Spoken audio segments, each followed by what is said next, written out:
Ada satu prinsip psikologi namanya arsitektur persuasi.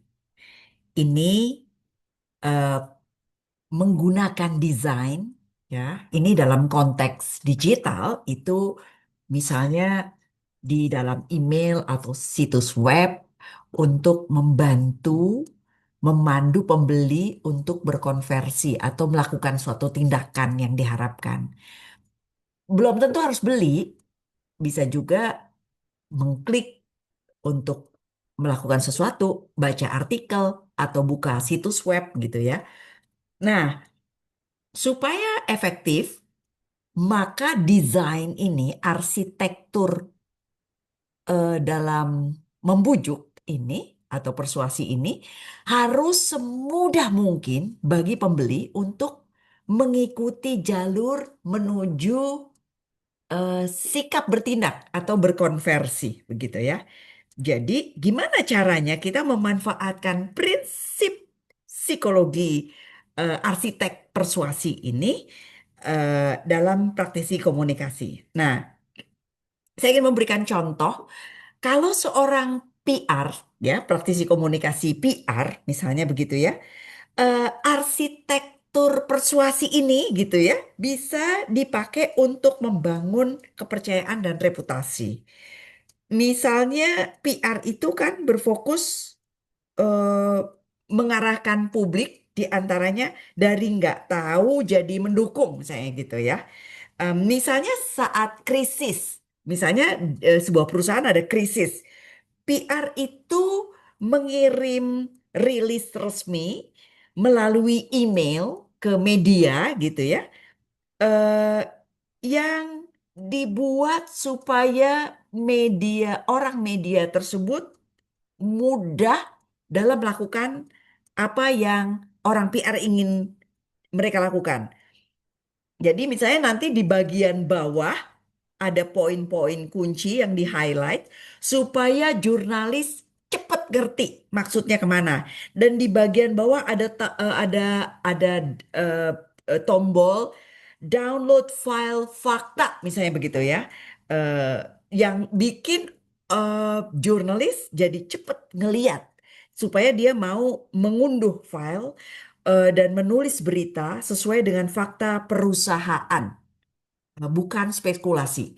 Jadi eh, ini adalah mengguide atau mengarahkan gitu ya kepada perusahaan, kepada pihak yang diajak berkomunikasi, misalnya jurnalis, untuk bertindak sesuai dengan yang diarahkan oleh praktisi PR gitu. Nah, gimana dalam konteks marketing? Kita pakai prinsip psikologi arsitektur persuasi ini untuk marketing. Nah, Markom itu eh, ditujukan untuk membuat prospek eh, bersikap mengikuti marketing funnel misalnya gitu ya, yaitu misalnya dia jadi aware, dia jadi punya minat, dia jadi punya pertimbangan, dia jadi bikin keputusan, dia jadi bertindak.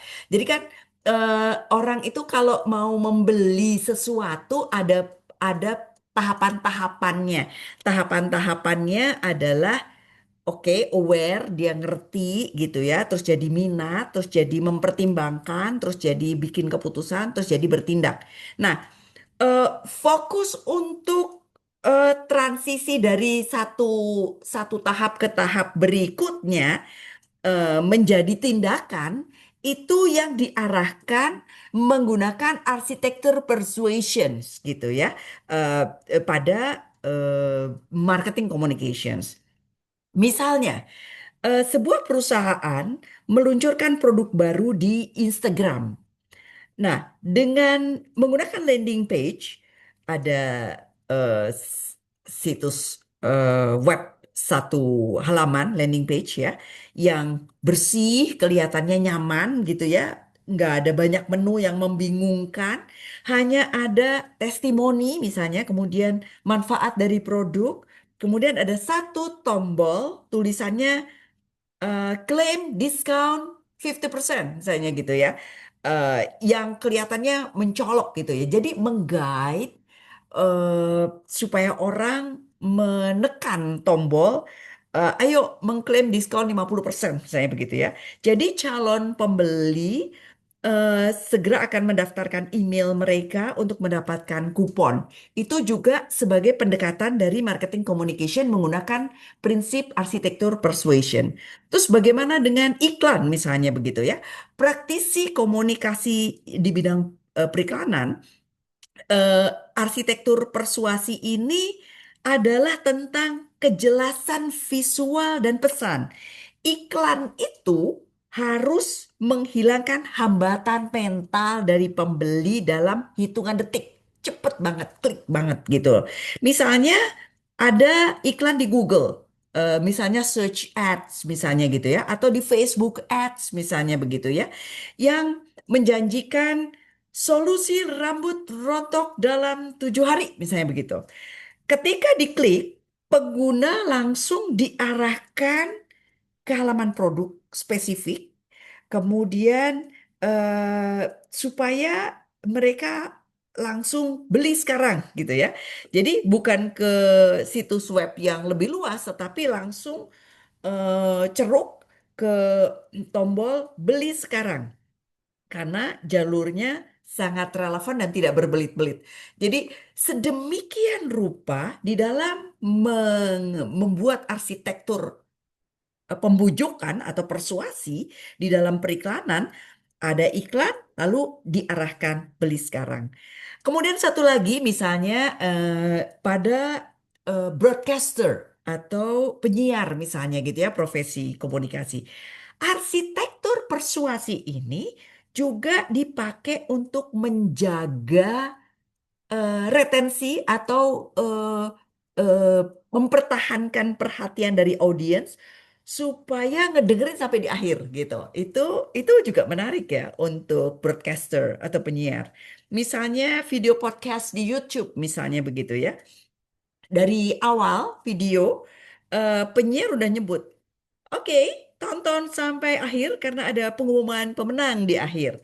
Nah, di video juga ada time span ya, ada penanda waktu supaya penonton mudah mencari informasi yang mereka butuhkan. Jadi di bawahnya itu ada time span gitu ya. Kemudian penonton melakukan klik pada tautan sponsor yang ada di kolom deskripsi dan tetap berada di kanal tersebut supaya dia tetap mempertahankan watch time. Itu yang saya ingin jelaskan terkait dengan arsitektur persuasions sebagai prinsip psikologi yang menarik untuk praktisi komunikasi. Sampai berjumpa di kesempatan berikutnya. Bye-bye.